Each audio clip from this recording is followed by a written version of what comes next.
ಸಹೋದರ, ಇದೆಂತಹ ಅದ್ಭುತ ಬದಲಾವಣೆ! ನಾವು ಆಗಮಿಸಿದಾಗ ಇದ್ದಂತಹ ವಾತಾವರಣಕ್ಕೂ ಈಗಿನ ವಾತಾವರಣಕ್ಕೂ ಎಂತಹ ವ್ಯತ್ಯಾಸ! ಲಕ್ಷ್ಮಣ, ಬತ್ತಿದ ನೆಲ ಬಿರುಕು ಬಿಟ್ಟು ಘೋರವಾಗಿರುತ್ತದೆ. ಅಲ್ಲಿ ಗಂಗೆ ಪ್ರವೇಶವಾದರೆ ಹಚ್ಚ ಹಸಿರಾಗುತ್ತದೆ. ರಾಮನ ಪ್ರವೇಶವೆಂದರೆ ನಿರ್ಜೀವದಲ್ಲೂ ಜೀವ ಪ್ರವೇಶಿಸಿದ ಹಾಗೆ. ಸಹೋದರಿ ಅಹಲ್ಯ, ನಿನ್ನ ಕೋರಿಕೆಯಂತೆ ನಿನ್ನ ಆತಿಥ್ಯವನ್ನು ಸ್ವೀಕರಿಸಿದ್ದಾಯಿತು. ಇನ್ನು ನಾವು ನಮ್ಮ ಪ್ರಯಾಣವನ್ನು ಮುಂದುವರಿಸುತ್ತೇವೆ. ನಿನಗೆ ಮಂಗಳವಾಗಲಿ. ಬ್ರಹ್ಮರ್ಷಿ ವಿಶ್ವಾಮಿತ್ರರಿಗೆ ನಮೋ ನಮಃ.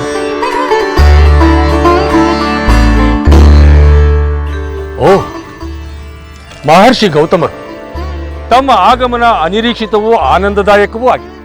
ತಾವು ನಮ್ಮ ಆಶ್ರಮಕ್ಕೆ ಆಗಮಿಸಿದ್ದಲ್ಲದೆ ಈ ಪುರುಷೋತ್ತಮರಾದ ದಶರಥ ಪುತ್ರರನ್ನು ಕರೆತಂದು ಪಾವನಗೊಳಿಸಿರುವಾಗ ನಾವು ಬಂದು ತಮ್ಮನ್ನು ಸತ್ಕರಿಸಬೇಕಾದ್ದು ನಮ್ಮ ಪರಮ ಕರ್ತವ್ಯವೂ ಧರ್ಮವೂ ಆಗಿದೆ. ಹಾಗಾಗಿಯೇ ನಾವು ಧಾವಿಸಿ ಬಂದೆವು. ರಾಮಚಂದ್ರ, ಅಹಲ್ಯ ಕೋರಿಕೆಯನ್ನು ಮನ್ನಿಸಿದ್ದರಿಂದ ಗೌತಮರ ದರ್ಶನ ಭಾಗ್ಯವೂ ಲಭಿಸಿದೆ.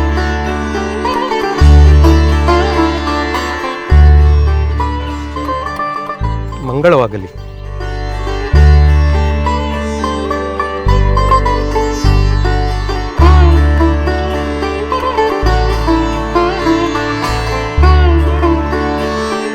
ರಾಮಚಂದ್ರ, ಲಕ್ಷ್ಮಣ, ನಿಮ್ಮ ಆಗಮನದಿಂದ ಬರಡಾಗಿದ್ದ ನಮ್ಮ ಈ ಆಶ್ರಮವು ಜೀವಕಳೆಯನ್ನು ಹೊಂದಿದೆ.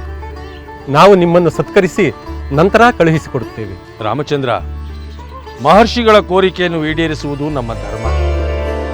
ಆಗಲಿ. ಮುನಿಗಳ ಮಾತಿನಂತೆ ನಡೆಯುವುದು ನಮಗೆ ಶ್ರೇಯಸ್ಕರವೆಂದು ನನ್ನ ಭಾವನೆ. ಅಹಲ್ಯ, ಸ್ವಾಮಿ,